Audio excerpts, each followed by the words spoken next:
शिव का वैसे भले घर में दुश्मन हो सकते हैं, मगर जनता में अगर आप पूछे तो डेफिनेटली कोई शिव के बारे में बुराई नहीं करेगा। वो जमीन से जुड़ा हुआ लड़का है। तो अगर इसमें ये लड़का अगर इतना चमक के अगर दिख रहा है तो वो कॉम्प्लीमेंट्स है उनके लिए। इतना ज्यादा हार्ड वर्किंग है, इतना ज्यादा पैशनेट आदमी है। शिव ठाकरे की जो पर्सनालिटी है, ये ऐसा बंदा नहीं है जो अपने वेपन्स पुट डाउन कर देगा या गिव अप कर देगा। ये आदमी 70 साल में भी 72 साल में भी काम करता नजर आएगा। This man can move mountains.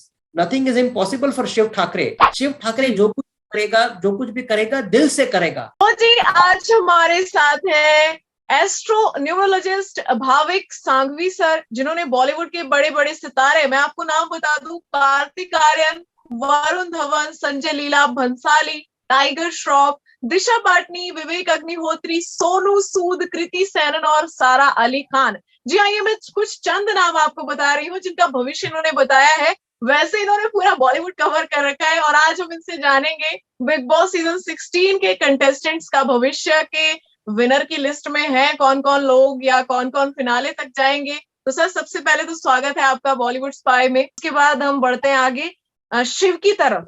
Big boss Marathi season 2 के विनर रह चुके हैं और काफी स्ट्रॉन्ग हेडेड भी हैं। देखा जाए तो फैंडम भी बाहर बहुत ज्यादा एक्टिव है। स्ट्रॉन्ग कंटेस्टेंट्स में से एक है, अगर देखा जाए तो मतलब लोग जनता के हिसाब से टॉप 2 में आते हैं। शिव को लेकर आपकी क्या प्रेडिक्शन है कि विनर की रेस में मतलब आगे बढ़ेंगे ये? बिल्कुल। अगर आप प्रियंका चौधरी के साथ साथ या प्रियंका चौधरी के बाद अगर मेरा कोई फेवरेट कंटेस्टेंट है पर्सनली भी, तो डेफिनेटली वो शिव ठाकरे है। वो काफी इसके पहले भी जो रियलिटी शोज है वहां के विनर हो चुके हैं या काफी रेस तक आगे बढ़ चुके थे उन दूसरे शो में भी। मराठी बिग बॉस के तो बाकायदा वो विनर भी रह चुके हैं। मुझे लगता है कि ये इसका घोड़ा है। ये 2022 का जो साल अभी फिलहाल चल रहा है अदिति, वो नंबर 3, 6 और 9 नंबर के लिए काफी लकी साबित हो रहा है और ऑलमोस्ट सभी सभी के लिए ये सच भी हुआ है। शिव ठाकरे के डेट ऑफ सोर्सेस के हिसाब से 9th ऑफ सितंबर है।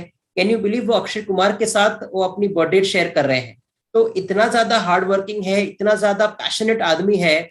हमने सीजन में काफी देखा है कि वो हर एक मुद्दे पे अगर वो जैसे जिस तरह से प्रियंका डट के खड़ी रहती है, शिव ठाकरे भी किसी के अंडर नहीं है। ठीक है, उनके वो मंडली है, साजिद भाई है, MC स्टैन है, निमृत है, अब्दू है, वो उनकी एक मंडली बनी हुई है। वो मुझे कहीं ना कहीं शिव के लिए खटक रहा है कि शिव जैसे इंसान को, जो 9th ऑफ सितंबर नंबर 9 के व्यक्ति है, मंगल से प्रभावित है, वर्गो है, उनको बुध भी प्रभाव कर रहा है, तो उनको किसी की जरूरत क्यों पड़ रही है। ये एक ही मुद्दा है जहां पे मुझे लग रहा है कि शिव आगे चल के अपनी जो एक फोकस है जो जीतने का, वो कहीं ना कहीं खो रहे हैं। अदरवाइज मुझे लगता है कि अगर हम जनता का सपोर्ट देखें और एक लाइकेबिलिटी फैक्टर भी देखें, शिव का वैसे भले घर में दुश्मन हो सकते हैं, मगर जनता में अगर आप पूछे तो डेफिनेटली कोई शिव के बारे में बुराई नहीं करेगा। वो जमीन से जुड़ा हुआ लड़का है, काफी गरीब परिवार से आता है और काफी स्ट्रगल करके लाइफ में ऊपर आए हैं। और इतने सारे सेलिब्रिटीज के सामने अगर देखा जाए तो शिव ठाकरे ही रिलेटिवली अननोन है, कॉमन मैन की दर्जे पे हम आप उसको रख सकते हैं। Technically is not a very big celebrity. तो अगर इसमें ये लड़का अगर इतना चमक के अगर दिख रहा है तो वो कॉम्प्लीमेंट्स है उनके लिए। बिकॉज मुझे तो लगा था स्टार्टिंग में कि नहीं, ये तो मराठी बिग बॉस है, ठीक है, मराठी में चल जाएगा, हिंदी में तो शायद वो ज्यादा अपने आप को प्रूव नहीं कर पाएगा, कहीं ना कहीं खो जाएगा। उसके बावजूद भी इस लड़के ने अपनी पर्सनैलिटी बहुत अच्छे से दिखाई है और वो हर एक मुद्दे में बहुत ही विजडम के साथ जो अपनी ओपिनियंस देते हैं। तो ऐसा लग रहा है कि नहीं, मेच्योर है, दुनियादारी देखी है, काफी पॉइंट्स उनके वैलिड भी होते हैं। बस ये मंडली के बाहर आ जाए ताकि वो उनका एक कलर्स है वो बस दिखने लगे। मगर डेफिनेटली शिव ठाकरे को मुझे लगता है कि टॉप 3 में तो मैं देखता ही देखता हूं, अगर टॉप 2 में नहीं तो।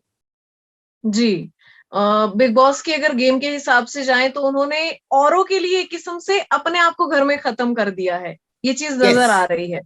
जी बिल्कुल। जो एग्जैक्टली शिव ठाकरे को मैं कहीं ना कहीं एडवाइस देना चाहूंगा कि ऐसा ना करो, क्योंकि इतने अच्छे तक अभी ऑलमोस्ट सीजन खत्म होने के ऊपर है, इतना अच्छा परफॉर्म किया है इन दैट सेंस कि अपने आप को इतना रियल दिखाया है। तो अभी ये कहीं ना कहीं मंडली के झुकाव में या मंडली के दबाव में क्यों आ रहे हैं। ठीक है, ही इज रिस्पेक्टिंग साजिद भाई और सबका वो एक मान सम्मान करते हैं, बट अभी शिव को भी इस मंडली के बाहर आके अपनी खुद की गेम खेलनी पड़ेगी। अदरवाइज वो कहीं ना कहीं सफर हो रहे हैं उनकी जर्नी। तो बस उनका क्यों 99 भी है, he is so much energetic person कि कार्य में हो या डेली एक्टिविटीज में हो, शिव को जो सही लगता है उसके हिसाब से चलेगा, ना कि साजिद भाई के सुने ना किसी और के सुने। तो डेफिनेटली ये बहुत ही ज्यादा आगे तक जाएंगे शो में भी और जिंदगी में भी। और उनको मैं ग्रीन एमरल्ड स्टोन जो पन्ना होता है वो मैं रेकमेंड करूंगा। उनकी जो कम्युनिकेशन स्किल्स है वैसे अच्छी ही है, मगर और ज्यादा अच्छी हो सकती है, तो वो उनके लिए ऐसा लगेगा लाइफ में एक बहुत ही लकी स्टोन साबित हो सकता है। जी, ओके। तो बिग बॉस के बाद शिव का करियर आप किस तरीके से देखते हैं? मतलब अगर थोड़ी सी प्रिडिक्शन की जाए तो जो बिग बॉस है उनके करियर में एक उछाल लेकर आएगा, क्योंकि उन्हें काम करना है एंटरटेनमेंट इंडस्ट्री में, तो क्या ये उनके फेवर में जाएंगी चीजें? 110%। इनफैक्ट शिव ठाकरे की अगर न्यूमरोलॉजी के हिसाब से बर्थ डेट भी अगर चेक करता हूँ अदिति, तो 9 सितंबर 1989 है। बहुत ज्यादा, जैसे मैंने कहा, हार्डवर्किंग है, ऑनेस्ट है, फोकस्ड है, और वो आगे चल के अगर मूवीज में भी अपना नाम कमाना चाहते हैं तो खास करके जो एक्शन मूवीज होती है, जैसे मैंने कहा कि अक्षय कुमार के साथ अपनी बर्थ डेट भी मैच कर रहे हैं, वो वजह से नहीं, बट कहीं पे और वजह भी है कि उनकी कुंडली में मंगल का प्रभाव इतना ज्यादा अच्छा है कि कहीं ना कहीं एक्शन ओरिएंटेड या थ्रिलर फिल्में अगर वो करेंगे तो बहुत ज्यादा मराठी इंडस्ट्री में या इवन हिंदी फिल्म इंडस्ट्री में अपना लक आजमा सकते हैं, व्हाई नॉट। और ये ऐसा बंदा है कि अगर चलो वहां पे अगर वो लक आजमाना नहीं भी चाहते हैं, he is going to be there in the scene like few years down the line also. Shiv Thackeray की जो पर्सनैलिटी है, ये ऐसा बंदा नहीं है जो अपने वेपन्स पुट डाउन कर देगा या गिव अप कर देगा। अगर ये इंडस्ट्री में नहीं तो इंडस्ट्री के बाहर भी। इनफैक्ट वो तो अभी थोड़ा उम्र का तकाजा है, मगर शिव ठाकरे अगर स्पोर्ट्स की फील्ड में भी अगर अपना लक आजमाते, जब वो काफी यंग होते, क्रिकेट में या फुटबॉल में या टेनिस में या बैडमिंटन, जो उनको स्पोर्ट्स एक्टिविटी पसंद आती, उनके केस में तो ऑफकोर्स ये सारी चीजें बहुत हाइपोथेटिकल साउंड करेगी, बहुत अच्छे टेक्नीशियन बन सकते थे कि भाई अगर आपको सिनेमा के पर्दे के आगे नहीं तो पर्दे के पीछे जो होता है, फोटोग्राफी है, अगर उनको कैमरा मैन बनना है, सिनेमाटोग्राफर जिसको कह सकते हैं, एक्शन डायरेक्टर बनना है, वो टेक्निकल फील्ड में भी जा सकते हैं। इनके अलावा डॉक्टर भी बन सकते थे, इंजीनियर बन सकते थे। उनकी क्वालिफिकेशन हमें पता नहीं है, बट ऐसा लग रहा है कि काफी इंजीनियरिंग की है उन्होंने, इंजीनियरिंग करी है जी बिल्कुल, तो he is cut out for it. तो उनका फ्यूचर तो बहुत ज्यादा सेफ है, एजुकेटेड भी है, और क्योंकि इंडस्ट्री में भी उतना लक है, ये आदमी 70 साल में भी 72 साल में भी काम करता नजर आएगा। उनके केस में मैं ये ही कहूंगा कि शिव ठाकरे आपको लाइफ में रिटायर नहीं होना है, बिकॉज अनएम्प्लॉयमेंट या अगर आपके पास काम नहीं होगा तो कहीं ना कहीं उनका जो स्वभाव है बहुत ज्यादा कभी कभी वायलेंट और कभी एक बहुत ज्यादा एग्रेशन की तरफ जा सकता है। तो यही उनकी यही एनर्जी को अगर हम पॉजिटिव डायरेक्शन में चैनलाइज करेंगे, this man can move mountains, nothing is impossible for Shiv Thackeray. और ऐसा लग रहा है कि वो कहीं ना कहीं महाराष्ट्र में अपनी कम्युनिटी को बहुत ज्यादा प्राउड फील करवा रहे हैं, बिकॉज एक कहीं से वो लड़का एक दूसरी अगर इंजीनियर है, जैसे आपने कहा, अगर वो रियलिटी शोज में अगर इतना नाम कमा रहा है, मराठी बिग बॉस का विनर हो चुका है और अभी हिंदी में उनके चांसेस बहुत ज्यादा ब्राइट है, तो I think is a great future. Okay जी।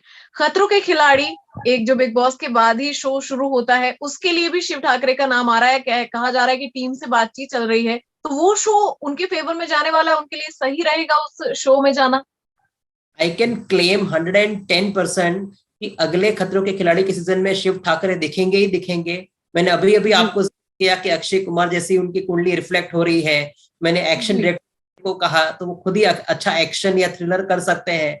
खतरों के खिलाड़ी जो which is all about that, उसमें भी आपको रियल है, आपको चैलेंजेस फेस करने हैं। मुझे लगता है कि वो एक टॉप कंटेंडर होंगे उस शो के विनर के लिए भी। तो बिग बॉस जीते ना जीते, खतरों के खिलाड़ी के नेक्स्ट सीजन में शिव ठाकरे की एंट्री तो पक्का है, और वो एक हाईलाइट भी रहेंगे, बिकॉज उनके जो रियल पर्सनालिटी वो एक दूसरा प्रकार का शो है। वो कितना थ्रिल और एडवेंचर एंजॉय करते हैं, और उसमें जो अपने कर्तव्य दिखाएंगे वो लोगों को एक अलग डायमेंशन भी मिलेगा। यहाँ पे क्या है कि घर के अंदर है, बहुत बहुत तो अपना दिमाग है या अपनी जो स्ट्रेंथ है वो टास्क में दिखा सकते हैं, बाकी कहीं पे अपना ब्रेन वर्क से ही वो आगे बढ़ रहे हैं। मगर वो एक ऐसा शो है जो उनकी पर्सनैलिटी को बहुत ज्यादा सूट भी करता है, तो डेफिनेटली उनकी एंट्री नेक्स्ट सीजन में होनी ही होनी।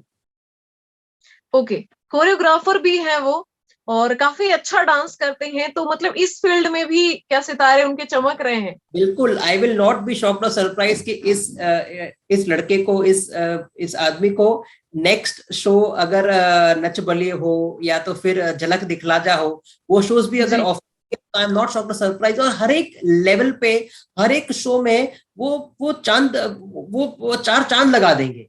शिव ठाकरे जी। जो कुछ करेगा, जो कुछ भी करेगा दिल से करेगा। वो कभी हाफ हार्टेडनेस या तो कहीं ना कहीं जस्ट बिकॉज उसको शो मिल रहे हैं, अभी उनके सितारे अच्छे खासे चल रहे हैं, तो उसके लिए, पैसे के लिए वो कभी काम नहीं करेगा। वो अपने आप को 100% उस शो में ढाल देगा, शो के फॉर्मेट में उतनी ज्यादा मेहनत करेगा और उभर के आएगा। विनर होना जी। ना होना वो एक, कभी कभी एक इंटरनल कॉल भी होता होगा, एक किस्मत की भी बात है जैसे कह सकते हैं। मगर शिव ठाकरे हर एक शो में अपने आप को बहुत ज्यादा अच्छे से प्रूव करेगा। एंड वो सबसे बड़ी बात है, जो कोई भी डांस शो हो या खतरों के खिलाड़ी वाला थ्रिलर वाला शो हो, फॉर्मेट हो, या तो फिर इस तरह से बिग बॉस का रियलिटी शो हो, ऐसे लोगों को जो एक पूरी तरह से 100% एक, जिसका कह सकते हैं ना कि हीरो मटेरियल है वो, कि वो एक्शन भी जी। कर सकता है, वो डांस भी कर सकता है, वो इतना इंटेलिजेंट भी है, तो he is a perfect package. जी। ओके। अब उनकी करियर के बारे में तो हमने बात कर ली, अब उनकी लव लाइफ पे आ जाते हैं। तो शिव की लव लाइफ में अगर बात करूं तो हाल ही में उनका ब्रेकअप हुआ है। बिग बॉस मराठी में वो थे, वहीं से उनका एक अफेयर शुरू हुआ, बाहर आके वो नहीं चला, चीजें नहीं इतनी अच्छी रही। दोनों अच्छे दोस्त हैं, लेकिन मतलब अगर रिलेशन पर जाएं तो ब्रेकअप हो चुका है। तो उनकी लव लाइफ कैसी रहने वाली है? हाँ, जहां तक मुझे लग रहा है कि शिव ठाकरे के आने वाले जो 3 साल है, 2023 और 2024, ये 2 साल तो मुझे लग रहा है कि उनको करियर पे ही फोकस करना पड़ेगा। बिकॉज जी। इतना अच्छा भविष्य मुझे नजर आ रहा है अदिति, मैं नहीं चाहता हूं कि कोई भी तरह का डिस्ट्रैक्शन हो। जी। 2025 तीसरा साल रहेगा, वहां पे definitely Shiv Thackeray settle down हो सकते हैं। मैंने उनको बस यही, जैसे आपके शो के माध्यम के द्वारा मैं उनको कहना चाहूंगा कि जो अपना एग्रेशन है, वो अपनी गेम के प्रति या अपने काम के प्रति दिखाए। वही अगर एग्रेशन और वही कहीं ना कहीं स्टबन नेचर जो है अपनी लव लाइफ के प्रति दिखाएंगे, तो उनका रिश्ता कहीं ना कहीं वो शेप अप अच्छा नहीं करेगा। तो इतना ज्यादा एग्रेशन बाहरी जिंदगी में अपने जो करीबी लोग हैं उनके साथ दिखाना वो सही नहीं है। तो वो थोड़ा ऑफकोर्स सॉफ्ट हार्टेड उस तरह से अपनी फैमिली को लेकर थोड़ा कम रहेंगे, इन दैट सेंस कि जी। भाई वो एक शूटिंग के बाद वही एनर्जी और वही अपना स्टेमिना लेके घर पे जाएंगे, लोगों से बात करेंगे।